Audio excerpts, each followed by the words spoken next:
Excellent. I'm not recording this. I'm just asking. I think we can start. Yeah. Or I can just hang out. Whatever's easiest for Yeah, you. it's all fine. Already gave a 10-year-old kid a sex ed class this morning. Yeah. It's expect to be doing that, or is that something new for Comic-Con? Yeah, we kind of did. You know, this was our second New York Comic-Con, and last year it just went off the rails really quickly, and we were like, I think that was fun.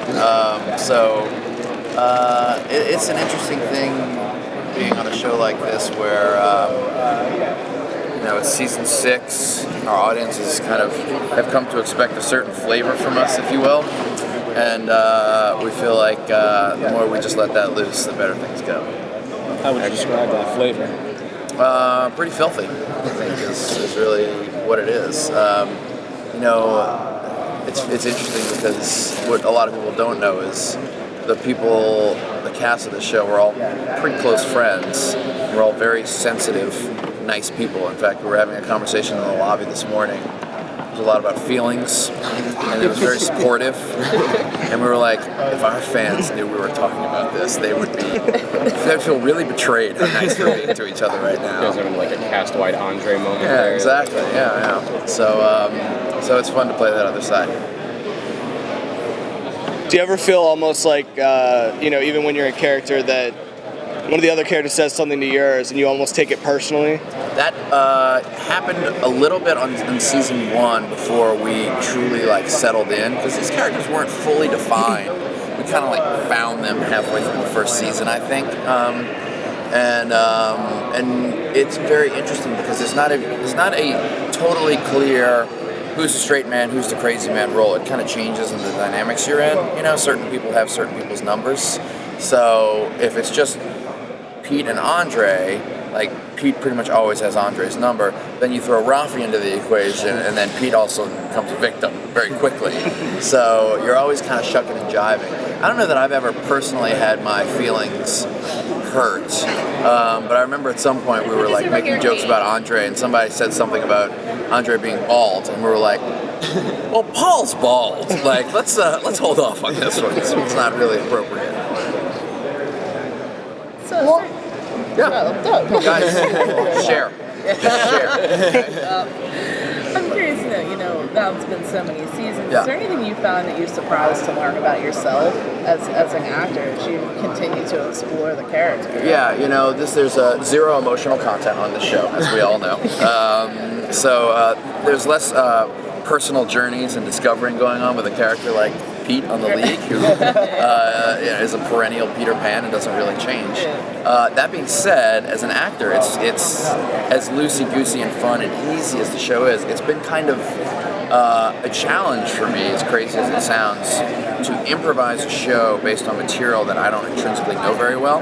So I actually, when I'm doing my sensitive dramedy movies, I know feelings, I've been to therapy, it's very easy for me to improvise in that space. For this show, I have to bank a set of 12 reasonably good running backs, 4 great quarterbacks, some kickers, some defenses, put that into my memory, and then improvise off of that. And it's actually, it's not like it's the most important show in the world, but it's a fun challenge to learn how to do that. It's almost like improvising in a foreign accent or something like that. You're like, oh, it's not my language.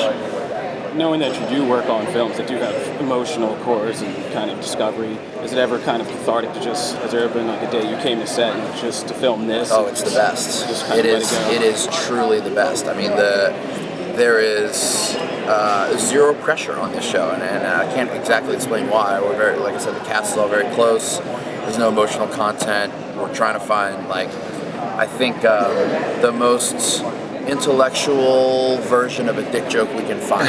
We're looking for artisan dick jokes, good micro-brewed dick jokes. And that quest is just fun and not stressful. So showing up in the League is very much like Recess. If you're looking at my career as an average high school day. My movies are first period, and then being on Togetherness, my TV show, is second and third period, and then the League is just fucking Recess. It's just super easy.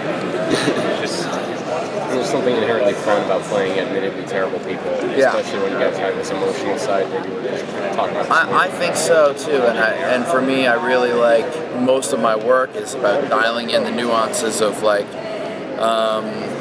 human drama and comedy and behavior, and you have to be so careful and precarious with that tone. And most of my work is all of that. So to be able to just bust loose it's a nice addition to the whole thing. For sure. Looking at the You got any movies in the works right now? Yeah, I have a bunch of things in the works. I have a TV show called Togetherness that's going to air on HBO in January. That my brother and I created. We wrote, directed almost all the episodes, and I'm in that.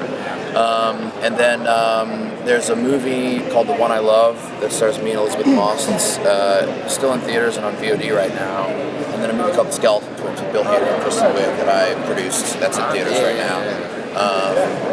And then I'm doing this really cool trilogy of films called Creep for the Weinstein Company. The first one will come out in March. But we're making all three of them in a row, and we're going to release all three of them next year. So they'll all kind of come out close to each other and in a package.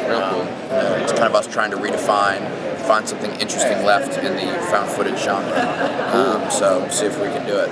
Sounds cool. Guys, thank you so much. Thank you guys.